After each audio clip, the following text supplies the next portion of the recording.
vMix wata ƙwararriyar software ce da aka ƙera don gudanar da shirye-shiryen bidiyo kai tsaye wato live streaming da kuma rikodin shirye-shirye cikin sauƙi da tsari. Wannan kayan aiki yana da matuƙar amfani ga masu shirya taruka, gidajen talabijin, masallatai, coci-coci, makarantu da kuma masu shirye-shiryen intanet kamar YouTubers da podcasters. Babban abin da ya bambanta vMix da sauran softwares shine ikon da yake da shi na haɗa kamera da dama a lokaci guda, da saka rubutu, hotuna, bidiyoyi da kuma yin amfani da green screen wato chroma. Wannan na nufin za ka iya gudanar da wani babban shiri daga gida ko ofis ɗinka ba sai ka mallaki babban studio ba. vMix yana goyon bayan taruwa kai tsaye zuwa dandamali da dama kamar Facebook Live, YouTube, TikTok da dai sauransu. Wannan yana sauƙaƙa isar da saƙo ga jama'a a ko'ina cikin duniya cikin lokaci guda. Daga cikin sabbin fasahohi da vMix ke da ita ce vMix Call, wanda ke baka damar karɓar kiran bidiyo daga mutane har guda 8 cikin lokaci guda, kai tsaye cikin shirin da kake gudanarwa. Haka kuma, vMix yana da damar yin recording yayin da kake watsa shirye-shiryenka kai tsaye, wato za ka iya adana shirin domin sake amfani da shi ko yanka wasu sassa daga baya. vMix yana baka damar ka saka rubuce-rubuce masu motsi, animated title, stickers da sauransu. Kayan ado na bidiyo domin ƙara wa shirinka armashi da ƙwarewa.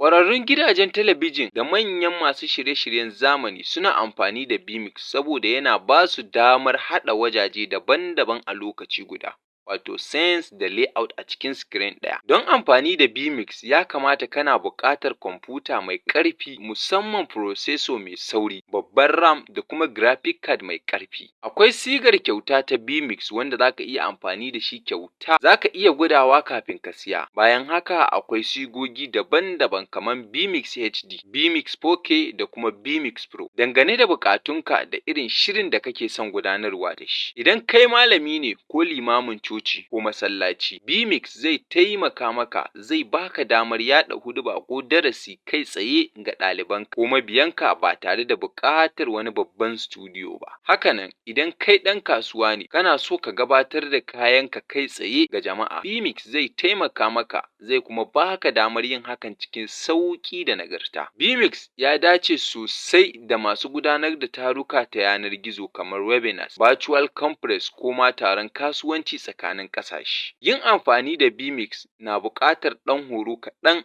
amma yana da sauƙin koyo. Akwai darussa da dama akan YouTube da zai taimaka maka wajen koyon yadda za ka fara amfani da shi. vMix kayan aiki ne da ke ƙara daraja da inganci a harkar shirye-shirye, ko kai sabo ne a fagen ko kuma ƙwararre. vMix zai taimaka maka ka fitar da shiri mai ƙayatarwa da gamsarwa ga jama'a. A ƙarshe, idan kana da burin zama mai shirya bidiyo ko taruka kai tsaye cikin salo da inganci, kada ka bari a baka labari. vMix na ɗaya daga cikin kayan aikin da za ka fara da su yau, ka gwada da su yau ka ga bambanci gobe. Sunana Abdulrashid Rabi'u Rigasa, inkiya Alhaji Abdul Embassy nake cewa mu kasance a bidiyo na gaba.